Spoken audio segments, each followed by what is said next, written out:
wabarakatuh. Selamat datang di podcast Bedah Buku Antologi Penganggaran Generasi Milenial. Perkenalkan, kami dari Prodi Manajemen Universitas Papua. Perkenalkan, saya Sagita Melidia sebagai moderator. Di sini saya bersama para narasumber alias yang membuat buku ini. Kepada narasumber, dipersilakan untuk perkenalan diri. Perkenalkan, nama saya Herrawati. Perkenalkan, nama saya Ayu Marisihopi. Perkenalkan, nama saya Nanda Putri Kristian. Perkenalkan, nama saya Alina Fadila. Perkenalkan, nama saya Siti Setiawati. Perkenalkan, nama saya Dinda Syabila. Baik, terima kasih kepada narasumber untuk perkenalan ini. Pembahasan bedah buku ini terdapat 6 sesi. Dan untuk saat ini, kita berada di sesi pertama, di mana sesi pertama ini membahas penganggaran pada jenjang SD dan SMP. Sebelumnya, apa sih pengalaman kalian dalam menulis buku ini? Mungkin di sini banyak dari kita pengalaman dari menulis buku ini. Di sini aku mau berbagi sama teman-teman semua yang di rumah.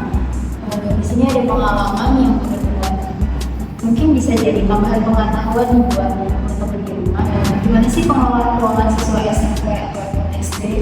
Dan mungkin teman-teman di rumah juga nanti, kok siswa SD atau SMP bisa sih mengelola uangnya, padahal kan mereka belum punya penghasilan sendiri atau masih dapat uang dari orang tuanya. Tapi di sini mereka punya cara tersendiri nih, jadi mereka menabung atau isi uangnya untuk kemudian untuk membantu orang tua. Dari situ saya punya pengalaman di rumah. Berarti anak SD ini atau anak SMP ini udah punya pikiran yang jauh ke depannya. Jadi kita jangan punya pikiran kayak anak SD atau SMP itu belum ada pemikiran untuk mengelola keuangan. Padahal mereka sendiri ternyata ada, walaupun mungkin gak seberapa ya pengalamannya. Baik, terima kasih untuk Kak Rias atas pengalamannya. Selanjutnya, kira-kira cek nilai kalian berapa sih pada buku ini? Ya, untuk kebetulan sih dosen kami memberikan batas untuk cek nilai ini maksimal 20%. Kebetulan untuk buku saya sendiri yang saya tulis, awalnya saya cek 20% karena terlalu pas banget ya dengan batas maksimal yang diberikan oleh dosen. Jadi saya lakukan kosakata baru, terus ditambahkan gagasan-gagasan baru, saya perbaiki, saya revisi, lalu saya cek kembali akhirnya mendapat 11%. Wah, keren ya. Intinya bisa turun karena ada beberapa yang diubah dengan kata-kata sendiri dan ditambahkan oleh beberapa gagasan. Baik, terima kasih Kak Andini untuk jawaban cerita ini. Selanjutnya kita masuk ke sesi bedah buku yang akan dijelaskan oleh para narasumber. Dimulai dari Kak Rias. Baik, di sini saya mau menjelaskan tentang buku yang saya tulis. Di sini juga buku saya itu tips cara mengolah keuangan ala siswa SMP. Di mana di sini saya mewawancarai siswa SMP dari kelas 7 dan kelas 9, di mana saya juga kebetulan kerja di salah satu sekolah swasta tersebut. Di sini dari tiga siswa SMP tersebut mempunyai cara tersendiri, cara yang unik, tips gimana cara mereka mengelola keuangannya sendiri. Ada yang uang simpanan dia atau membantu orang tuanya, dari cara dia menyisihkan uang di rumah kembali hidup sehari, atau dengan cara dia berjual bekal, jadi di sekolah dia tidak terlalu mengeluarkan uang untuk dia jajan. Jadi mereka mempunyai tips dan cara unik untuk menyimpan uang untuk dia sendiri. Dari judul. Baik, terima kasih untuk Kak Rias atas penjelasan bukunya. Selanjutnya Kak Andini boleh dijelaskan. Ya, buku ini saya beri judul yaitu dampak penganggaran keuangan terhadap kemandirian siswa.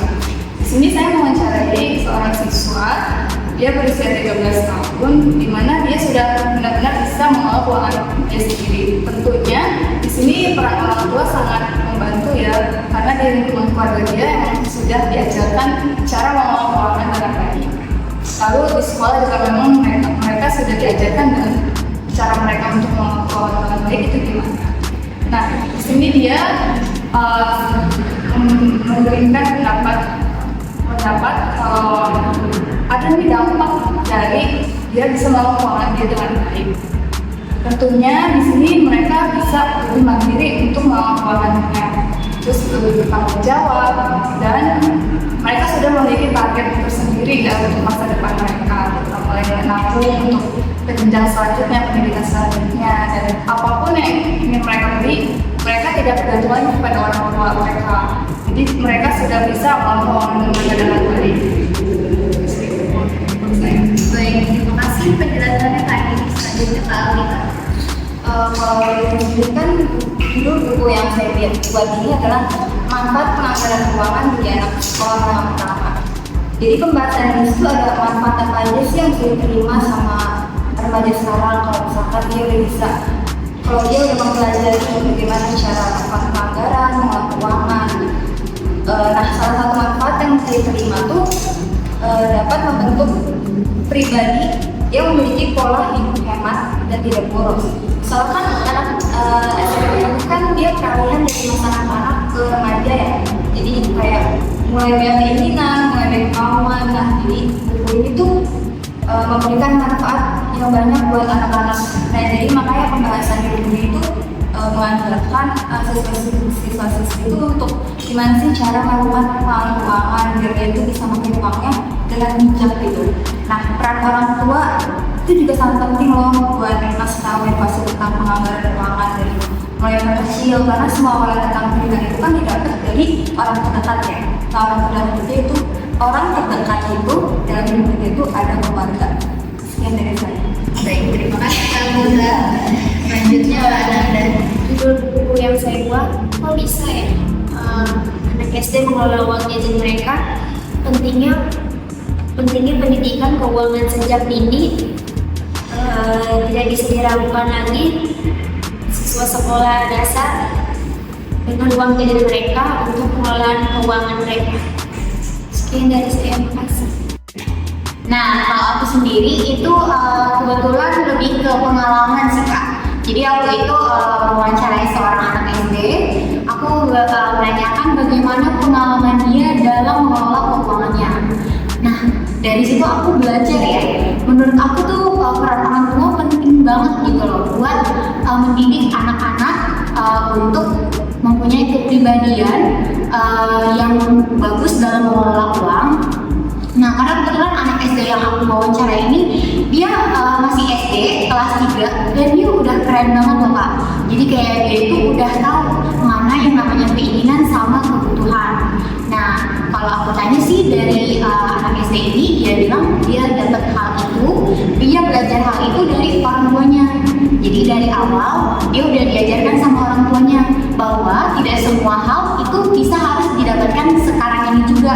Nah, dari situ si yang ayah diwawancarain belajar menabung dan akhirnya dia membeli sesuatu yang emang dia butuhkan sekarang, dan jika belum perlu uangnya akan ditabung untuk sesuatu yang kemungkinan dia inginkan gitu. Makasih. Buku judul saya Pengetahuan Tabungan dan Kontrol Diri Terhadap Minat Menabung Siswa.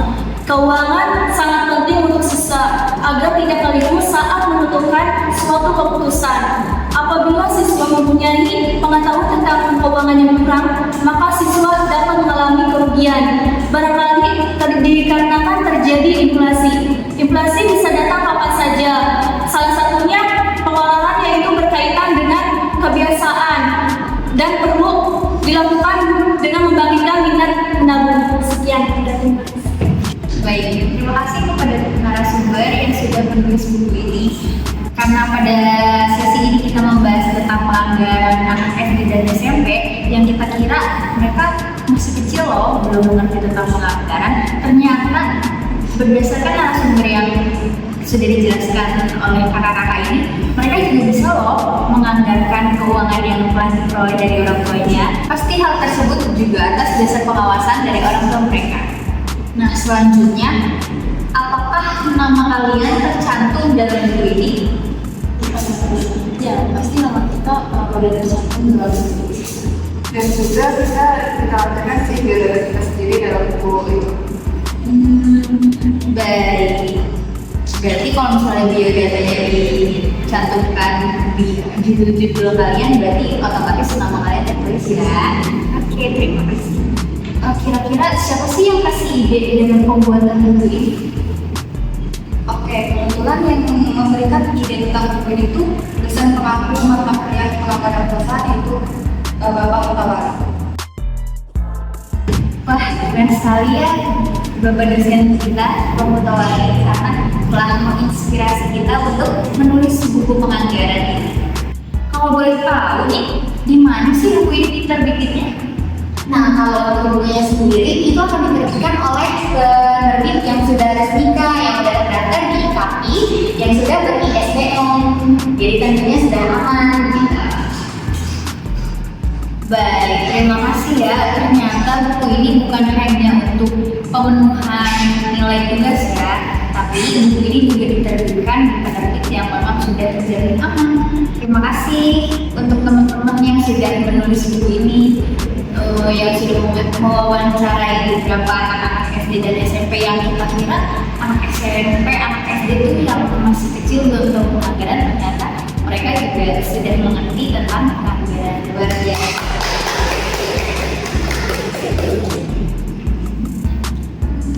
Buat teman-teman yang mau mengorder atau membeli buku ini, boleh ya ke kolom chat untuk mendapatkan informasi tentang pembelian buku ini. Terima kasih.